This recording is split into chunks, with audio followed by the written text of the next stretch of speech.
السلام علیکم ورحمۃ اللہ وبرکاتہ۔ اعوذ باللہ من الشیطان الرجیم، بسم اللہ الرحمن الرحیم۔ آج ہماری گفتگو کا موضوع ہے ماہ سفر کے متعلق توہمات اور قرآن و سنت کی تعلیمات۔ ماہ سفر کا آغاز ہو چکا ہے۔ کیا یہ مہینہ ایک نامبارک مہینہ ہے؟ کیا اس مہینے کی وجہ سے آسمان سے مصیبتیں اور پریشانیاں اترتی ہیں؟ کیا اس مہینے کی وجہ سے غموں اور دکھوں کی ہوائیں چلتی ہیں؟ کیا اس مہینے میں کسی کام کا آغاز نہیں کرنا چاہیے کہ وہ پایہ تکمیل کو نہیں پہنچ سکے گا؟ یہ چند ایسے سوالات ہیں جو لوگوں کے ذہنوں میں پائے جاتے ہیں، لیکن جب قرآن و سنت کا مطالعہ کیا جائے تو یہ بات سمجھ میں آتی ہے کہ یہ سوالات نہیں بلکہ چند فضول قسم کے خیالات ہیں جن کا حقیقت کے ساتھ کوئی تعلق نہیں۔ اللہ رب العالمین نے سورۃ الاعراف کی آیت نمبر 131 میں ارشاد فرمایا، فَإِذَا جَاءَتْهُمُ الْحَسَنَةُ قَالُوا لَنَا هَٰذِهِ کہ قوم فرعون پر جب خوشحالی آتی تو وہ کہتے یہ تو ہمارا حق تھا۔ وَإِن تُصِبْهُمْ سَيِّئَةٌ يَطَّيَّرُوا بِمُوسَىٰ وَمَن مَّعَهُ اور جب ان پر کوئی مصیبت آتی تو سیدنا موسیٰ علیہ السلام اور ان کے ساتھیوں کو منحوس سمجھنا شروع کر دیتے۔ تو اللہ رب العالمین نے فرمایا، الا کان کھول کے سن لو، خبردار، انما طائرهم عند اللہ اللہ کے نزدیک تو نحوست ان کے اپنے اندر ہے۔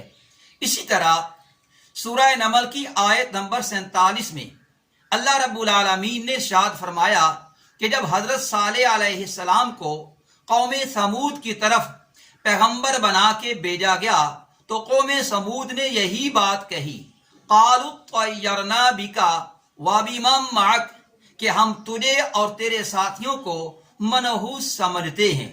قال طائرکم عند اللہ صالح علیہ السلام نے جواب دیا کہ اللہ کے نزدیک تو نحوست تمہارے اپنے اندر ہے۔ سورہ یاسین کے دوسرے رکوع میں اللہ رب العالمین نے ایک بستی کا واقعہ بیان کیا ہے۔ اس بستی کی طرف 3 پیغمبروں کو ہدایت اور رہنمائی کے لیے بھیجا گیا، مگر اس بد نصیب قوم نے تینوں پیغمبروں کو جھٹلا دیا اور کہا، انا تطیرنا بکم کہ ہم تمہیں منحوس سمجھتے ہیں۔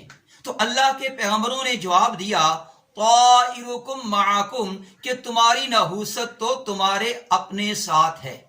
قرآن مجید کی ان آیات سے پتہ چلا کہ نحوست کسی مہینے میں نہیں، کسی دن میں نہیں، اللہ کے پیغمبروں میں نہیں، کسی دوسری چیز میں نہیں، بلکہ انسان کی اپنی سوچ اور انسان کے اپنے عمل میں ہوتی ہے۔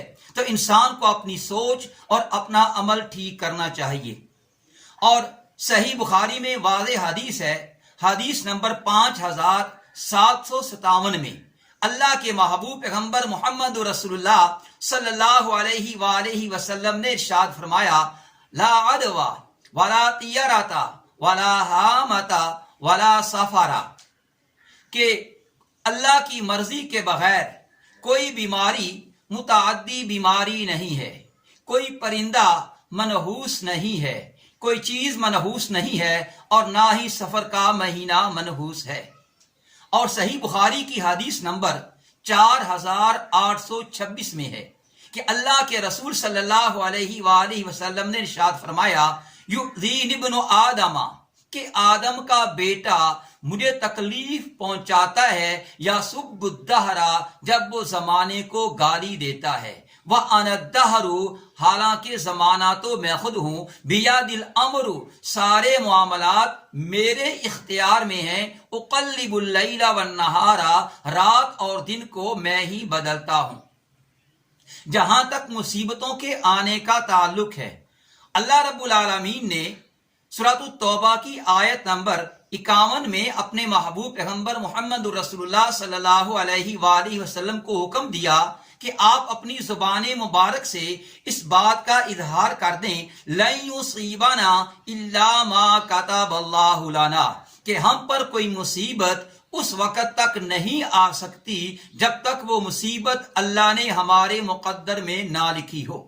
اور سورۃ الشورى کی آیت نمبر 30 میں ارشاد ہے وَمَا أَصَابَكُم مِّن مُّصِيبَةٍ فَبِمَا كَسَبَتْ أَيْدِيكُمْ وَيَعْفُو عَن كَثِيرٍ، کہ تم پر جو مصیبتیں آتی ہیں وہ تمہارے اپنے ہاتھوں سے کیے ہوئے کاموں کی وجہ سے آتی ہیں، ورنہ اللہ تو کئی خطائیں ویسے ہی معاف فرما دیتا ہے۔ تو بات پتہ چلی کہ ہم پر جو مصیبتیں آتی ہیں کسی مہینے اور دن کی وجہ سے نہیں بلکہ اپنے ہاتھوں سے کیے ہوئے کاموں کی وجہ سے آتی ہیں، ورنہ اللہ کئی خطائیں تو ویسے ہی معاف فرما دیتا ہے۔ دعا ہے اللہ تعالی ہمیں قرآن و سنت کی صحیح سمجھ عطا فرمائے، اس کے مطابق زندگی گزارنے کی توفیق عطا فرمائے۔